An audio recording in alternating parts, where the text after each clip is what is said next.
Like Naoya Inoue stops Stephen Fulton. What round was that?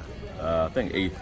Eighth round? Yeah. What was your thoughts on that fight? Initially, when I first watched it live, probably because it was the first thing in the morning, it looked more one-sided than it actually was. Right? I thought that Fulton never really got fully started. But when I rewatched it, I think it was a balanced fight. I think Fulton was doing his thing as far as like trying to control space and distance. Unlike the, it seemed like it in the beginning, but unlike the Spence and Crawford fight, it wasn't as one-sided because I feel like Inoue caught Fulton, our cool boy, with a shot that he just didn't see coming due to the setup. Like he kept setting him up with that jab to the body, and it wasn't hurting him enough for him to retreat. So he was kind of eating that shot. And but the thing that kind of blew my mind is like, that's a standard combination. That's not a combination that's not throwing that often. So I think the patience of Inoue is the reason it worked, because he never launched a right hand to the head at all in any of the rounds prior off of that shot. So off of that jab to the body, he never came back up with that right hand because he didn't want to give it away early, and he kind of lulled Fulton to sleep with that jab to the body and then caught him with a sudden shot.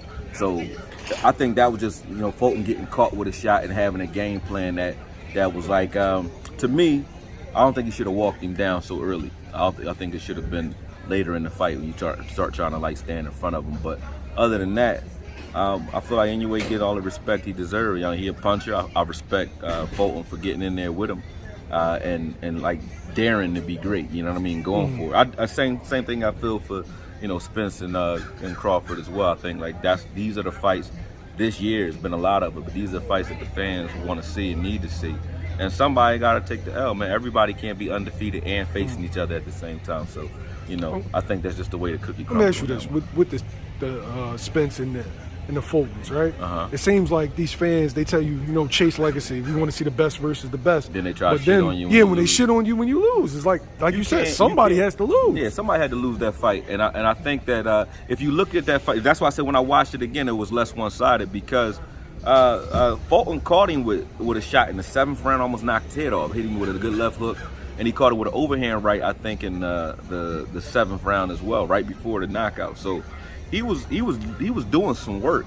He wasn't accumulating punishment on Inoue, but he was doing some work. So I mean, that's just the way it happened, And if it would have happened to Inoue, I wouldn't have felt like Inoue was trash either. People got to get out of that. You got to realize, like, Tommy Hearns got knocked out by Marvin Hagler in the 3rd round. Man. You know what I mean? But he went on to fight other great fights, and that don't take away from his greatness.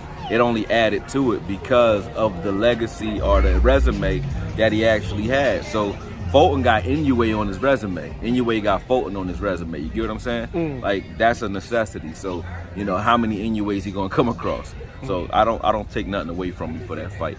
And I think if they were to see each other at a different weight down the line again, who knows? It wasn't it wasn't a mismatch where I think that Fulton couldn't hold his own in there with Inoue. It wasn't that kind of fight. How special is Inoue? Because this is a guy that came up from just 108. Yeah, Inoue special, man. And I mean, you got to prove it. And I think he's been proving it, day in, day out, step in, step out, like against your boy, Nonito. Yeah. Nonito Donaire, that was a good fight. I felt like he was a little more raw, and I think if that Inoue would have showed up against Fulton, I think Fulton would have beat him. He was a little more sloppy in that fight. He came out crisp. He knew what he wanted to do.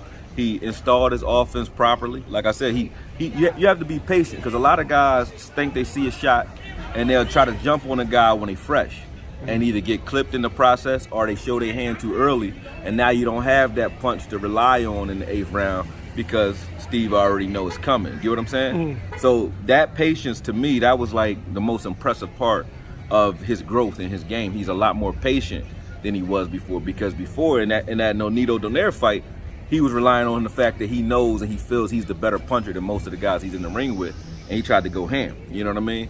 But he didn't do that with Fulton. He respected Fulton's ability, respected his size and his strength, and he was very patient, which was impressive to me, because if he would have jumped out there and showed his hand early, I don't even think the fight goes that way, to be honest with you, because that was the only real telling combination, in my opinion. It was like It was just the suddenness of that setup was beautiful. He set it up perfect.